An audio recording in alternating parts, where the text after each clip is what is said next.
After watching a video which showed in very poor resolution 2 of these holes at the South Pole, I was quite intrigued.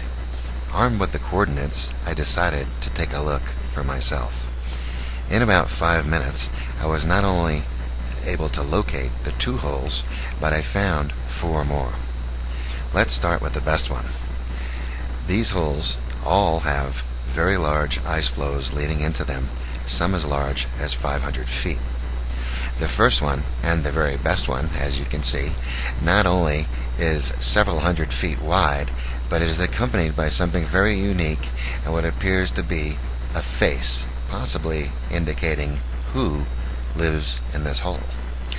There are some of these that are as large as a half a mile long and several hundred feet wide, but the most interesting one is certainly this one here.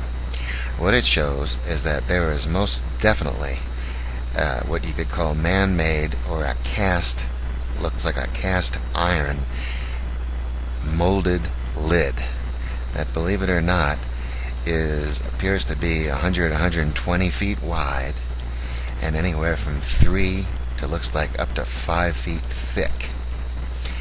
Looks like some sort of shelter to me.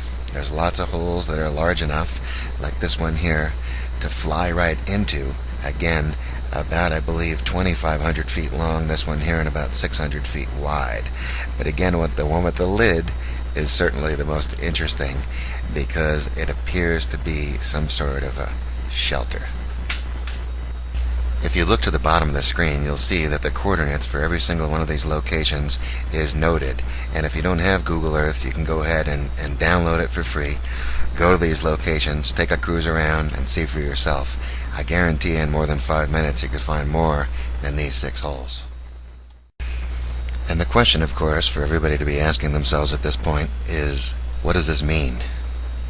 There's a lot of crazy people that have these crazy theories about the hollow earth. Could they possibly be true? Let's take a look at this guy right here. Currently, WikiLeaks.org, there's several mirror sites, is actually threatening to come out or leak out some information in the near future that might indicate that there's some things going on at the South Pole that the whole world might be interested in. As you take a look at this guy right here, I want to let you know that I've spent thousands of hours on the internet looking at these videos, and this is probably the best proof that we're not alone. Take a look at this guy's movement.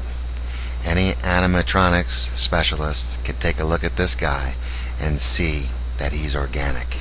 Watch his movement, watch how he stretches, watch how he twirls with more elegance than most human beings have, let alone the ones that make these animatronics. Take a close look and ask yourself some questions. The main one, of course, being, if this is a fake, why does he have to move this way? Why not just keep it simple? Why have him stretch? Why have him twirl? Why have him go through that just to try to fool you?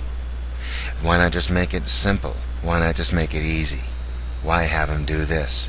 Because they can't have him do this. That's the answer. It's much easier, of course, to just assume that everything's fake, to deny it, to refuse to let it enter your mind. But the fact is, if you wanted to go out of your way to prove that these things are true, there is tons and tons of evidence, tons and tons of proof available just about everywhere.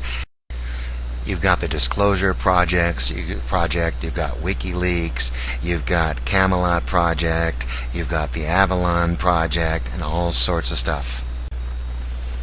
Also, just for giggles, these are some logos, some badges that have come specifically from websites, military websites. You can go look these things up and you can see that we have not been in space just with NASA.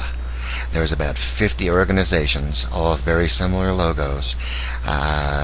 David Wilcock on his site happens to have this available that would give you a clear indication that there's something very, very different than what we're being told going on behind the scenes. We're not alone, everybody. As a matter of fact, we've never been alone. This planet's been visited. If If you watch Ancient Aliens, it's a really good series. They're disclosing tons of information regarding things from thousands and thousands of years ago, including underground cities, underwater worlds, and things that, frankly, modern archaeology just tells us that don't exist. I believe, these gentlemen believe, that this planet is being visited by beings from another world.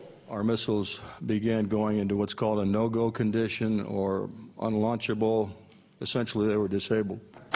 Detailed in this report, full of court-sanctioned sworn affidavits. I have personally located and interviewed more than 120 of these former or retired military personnel. They're former Air Force missile launch officers, missile base officers, who say UFO spaceships, flying saucers, make nuclear weapon systems go haywire. Now, the United Nations is getting ready for a contact with aliens from outer space. This is Moslin Othman.